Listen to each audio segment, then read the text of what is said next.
Bismillahirrahmanirrahim. Assalamualaikum warahmatullahi wabarakatuh. Perkenalkan, nama saya Nur Hikmah dari UPT SD Negeri 11 Taruang. Saya mahasiswa PBG dalam jabatan tahun 2024 kategori 2 dari Universitas Institut Agama Islam Negeri IAIN Manado. Pada kesempatan kali ini saya akan mempraktekkan DBL pembelajaran kelas 4 bab 5 Kisah hijrah Nabi Muhammad SAW ke Madinah. Rancangan pembelajaran kali ini meliputi RPP, media pembelajaran, LKPD berbasis instrumen evaluasi. Selamat menyaksikan. Bismillahirrahmanirrahim. Assalamualaikum warahmatullahi wabarakatuh. Doa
membangun masjid bernama Masjid Kuba. Seperti peristiwa hijrah Nabi Muhammad SAW ke Madinah secara fisik ditandai dengan dibangun Masjid Nabawi. Ya, jadi ada di sini sejarah Nabi dalam membangun masyarakat Madinah yang melalui sistem sosial ekonomi. Jadi sosial ekonomi di sini maksudnya pendapatan utama pada masa pemerintahan Rasulullah SAW adalah primer, yaitu pendapatan dari zakat, dan sekunder yaitu uang tebusan, tawaran perang, harta karun, harta rampasan, perang, harta wakaf, zakat fitrah, sedekah, dan denda dalam haji. Jadi itulah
jadi kelompok satu tadi dia membaca tentang para tokoh musyrik Mekah sangat kecewa, mereka membenci tugas para pencipta jelek untuk melakukan pencarian. Jadi ibu kasih nilai 80. Beri aplaus untuk temannya. Ya, oke, sekarang selanjutnya.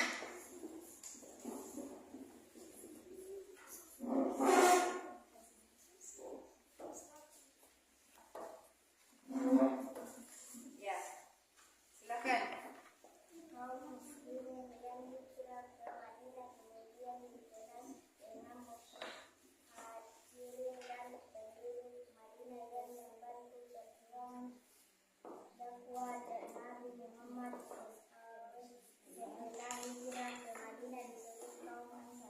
Oke, jadi tadi dia membaca yaitu kaum muslim yang hijrah ke Madinah, kemudian dikenal dengan muhajirin dan penduduk Mekah yang membantu perjuangan dakwah Nabi Muhammad SAW setelah hijrah ke Madinah memberi kaum Ansar.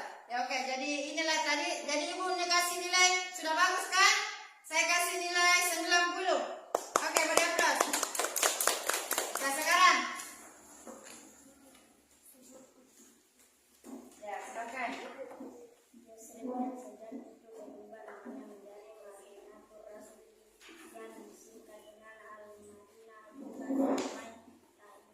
Ya, oke, jadi untuk kelompok 3 dia membaca bahwa Yarib yang sejak itu berubah namanya menjadi Madinatul Rasul yang diangkat dengan Al-Madinah, dengan juga dinamai Thaibah. Oke, jadi bagus. Jadi ibu kasih nilai 100. Oke, beraplaus untuk kelompok 3. Ya, jadi itulah tadi perjalanan Nabi ke hijrah ke Madinah.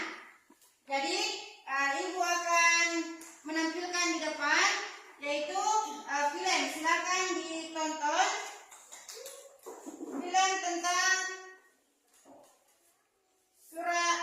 bukan surat tapi hijrah ke Madinah. Ya, silakan tonton. Subscribe, jangan lupa bunyikan tanda lonceng untuk notifikasi. Selamat menonton. Kisah Nabi Muhammad SAW. Hijrah, jadi kisah Nabi Muhammad SAW hijrah ke Madinah. Madinah memiliki arti sangat penting bagi umat Islam. Kota ini mendapat julukan Madinah Al-Munawwarah yang berarti kota yang bercahaya. Sebelum Islam datang, Madinah dikenal dengan nama Yathrib. Banyak orang dari segala penjuru datang ke Yathrib. Seperti biasa, kita sudah dulu ke Yathrib. Penduduk Madinah berasal dari segala penjuru. Suku yang paling besar adalah suku Aus dan Khazraj. Mereka menyembah pada berhala. Ada pula orang-orang Nasrani dan Yahudi. Mulai sekarang, ini adalah perang kita. Meskipun hidup berdampingan, masing-masing suku itu tidak pernah akur. Mereka selalu saja berselisih. Mata pencaharian sebagian besar penduduk Madinah adalah bertani. Tanah di sana sangat subur, sehingga kurma dan anggur bisa tumbuh dengan baik. Oh, lihatlah, orang kita kali ini sangat melimpah. Benar sekali, ini berkat perlindungan pohon keramat. Sebagian besar dari mereka memang masih menyembah pada benda-benda alam. Setiap kali musim haji tiba, seluruh umat manusia datang ke Mekah, termasuk pula suku Khazraj. Saat itulah Rasulullah mengundang mereka dan mengenalkan Islam. Kami bersaksi tiada Tuhan selain Allah dan Muhammad adalah utusan Allah. Alhamdulillah, mereka mengucap 2 kalimat syahadat dan memeluk Islam. Pada tahun berikutnya, suku Aus ikut bersumpah setia kepada Rasulullah. Suku Aus dan Khazraj selalu bermusuhan hampir 120 tahun lamanya. Namun, berhasil menyelesaikan masalah mereka dan membuat mereka menjadi saudara. Mulai sekarang, kita berjanji untuk membantu Rasulullah. Kita adalah pembantu bagi Rasulullah. Sejak saat itu, mereka dikenal sebagai kaum Ansor, yang berarti pembantu.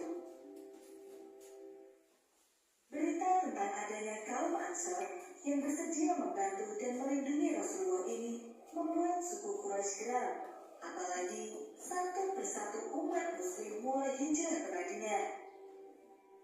Jangan terkepala hijrah. Udah semua memiliki Quraisy. Kita harus menyusun rencana. Pada hari yang ditentukan, semua pemimpin Quraisy berkumpul di dalam Nadwa. Musyawarah pun dimulai. Masing-masing perwakilan kabilah mulai mengutarakan pendapat. Bagaimana jika kita mengurungnya? Iya, pada saat mereka pasti akan menyerah. Apakah kau tidak melihat kekuatan mereka?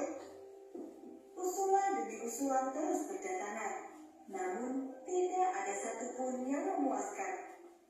Kemudian, muncullah satu ide jahat yang datang dari Abu Jahal, paman Rasulullah. Kita ambil pemuda-pemuda gagah dari setiap kabilah. Berikan mereka pedang. Siapa saja yang berhasil membunuh Muhammad akan mendapat imbalan 1000 dinar. Semua orang yang hadir malam itu setuju dengan usulan dari Abu Jahal. Itu sudah terbaik. Setelah peristiwa Darunatullah itu, Abu Jahal menyusun rencana sebaik mungkin. Dia memilih pemuda-pemuda hebat dan menentukan waktu yang tepat untuk menyerang. Apakah kalian semua sudah siap? Siap, Tuhan. Jadi perhatikan apa dia mau berperang. Ini ketua rumah Muhammad dan jangan biarkan dia lolos. Rencana Abu Jahal sangat rapi dan tersembunyi. Namun, Allah Maha mengetahui semuanya. Kemudian, Allah mengutus malaikat Jibril untuk menemui Rasulullah. Allah berfirman, Wahai Rasulullah, janganlah kau tidur malam ini di atas tempat tidur yang biasa kau gunakan. Sesungguhnya, Allah menyuruh supaya engkau berangkat hijrah ke Yazid. setelah menerima wahyu tersebut, Rasulullah bergegas menemui sahabatnya Abu Bakar. Allah telah mengizinkan aku keluar dan hijrah ke Yazid. Izinkan aku menemanimu ya Rasulullah. Atas izin Allah, Abu Bakar pun menyiapkan segala macam kebutuhan, dimulai dari unta tunggangan, pakaian, hingga makanan. Setelah semua persiapan selesai, Rasulullah pergi menemui Ali bin Abi Thalib. Apa yang harus aku lakukan ya Rasulullah? Rasul kemudian meminta agar Ali tidur di atas kasurnya dan memakai selimut miliknya. Setelah keadaan membaik, Rasul meminta agar Ali menyusulnya ke Madinah. Sebelum malam tiba, Rasulullah diam-diam keluar dari kota Mekah. Ali menjalankan perintah Rasul dengan baik. Dia berbaring dengan selimut menutupi tubuhnya di atas kasur milik Rasul. Aku melihat Muhammad masih tertidur. Kita tunggu gelap. Saat itulah kita akan beraksi. Mereka tidak menyadari jika yang berada di dalam rumah itu bukanlah Rasulullah. Inilah orang yang Ketika jahat. waktu yang telah ditentukan tiba, para pemuda itu menyerbu ke dalam dan mendobrak kata Rasulullah. Dia bukan Muhammad. Cepat, bebas rumah. Mereka pun mencari Rasulullah ke seluruh penjuru rumah, dan ketika tidak menemukannya, mereka pun menghajar Ali dan memintanya buka mulut. Cepat katakan di mana Muhammad berada. Namun, Ali tidak sekalipun membuka mulutnya. Para pemuda itu pun semakin marah. Buat dia bicara, atau kita semua yang akan celaka. Para pemuda itu takut akan hukuman yang mungkin saja diberikan oleh pemimpin Quraisy jika mereka gagal menjalankan perintah. Kabar tentang Rasulullah yang berhasil keluar dari kota Mekah pun segera tersebar. Seluruh prajurit dan kaum Quraisy berpencar untuk mencari Rasul.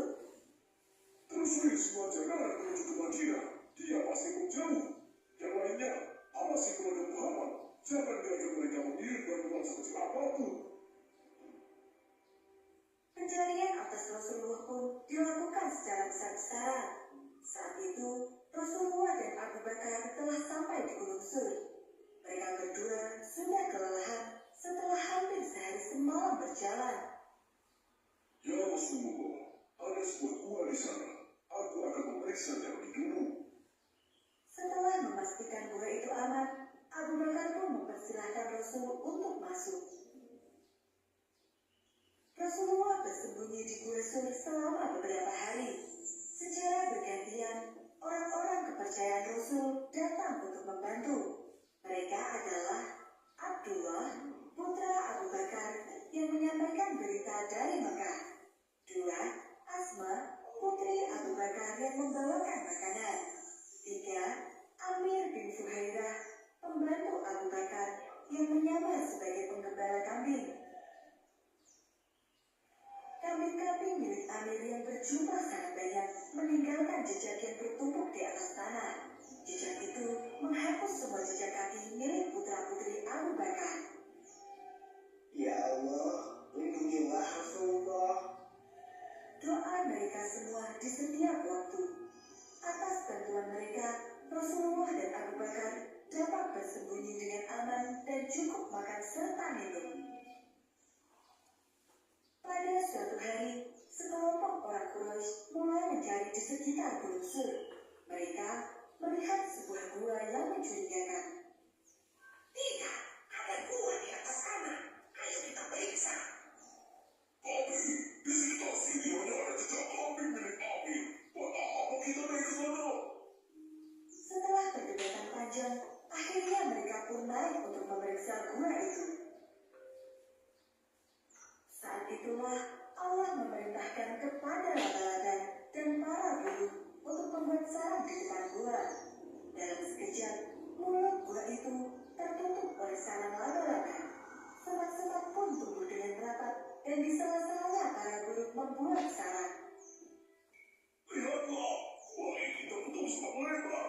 Bahkan ada sarang laba-laba dan burungnya masih utuh. Tidak mungkin ada manusia yang masuk. Suara perdebatan para pemuda Quraisy itu terdengar jelas ke dalam gua. Abu Bakar merasa cemas. Seandainya salah seorang dari mereka melihat ke bawah, pastilah kita akan terlihat. Wahai Abu Bakar, bagaimana menurutmu jika ada dua orang yang pergi bersama, sedangkan yang ketiganya adalah Allah? Perlindungan dari Allah tidak membutuhkan baju baja ataupun benteng yang kokoh. Cukup dengan sarang laba-laba dan burung di depan gua saja. Ayo, pergi dari sini. Para pemuda itu pun pergi dari gua karena merasa bahwa tidak mungkin ada yang bersembunyi di dalamnya tanpa merusak jaring laba-laba dan sarang burung yang ada di sana. Ketika kondisi sudah aman, Rasulullah dan Abu Bakar melanjutkan perjalanan. Mereka menempuh jalur yang belum pernah dilewati sebelumnya. Dalam beberapa kesempatan, ada orang yang mengenali Abu Bakar dan bertanya, Siapakah yang bisa ngomong? Inilah sahabatku yang menunjukkan jalan untuk pergi ke Yasrib. suku Quraisy mengirimkan utusan ke seluruh suku-suku yang tersebar di sepanjang jalan menuju Madinah dan meminta mereka untuk membantu menangkap Rasulullah. Aku melihat seorang yang mirip di bawah sana. Itu pastilah Rasulullah yang dicari oleh suku Quraisy. Kata Sulokah, pemimpin dari suku Bani Mudlij. Dia memacu kudanya dan mengejar Rasulullah beserta Abu Bakar. Ya Rasulullah, ada yang bisa kita. Sekarang kita akan ketangkap. Tanpa menengok ke belakang sama sekali, Rasul berdoa memohon perlindungan dari Allah. Kuda Sulokah tergelincir dan dia jatuh ke tanah. Dia pun bangkit dan kembali mengejar. Namun dia kembali terjatuh. Setelah 3 kali terjatuh, dia pun sadar dan meminta maaf kepada Rasul.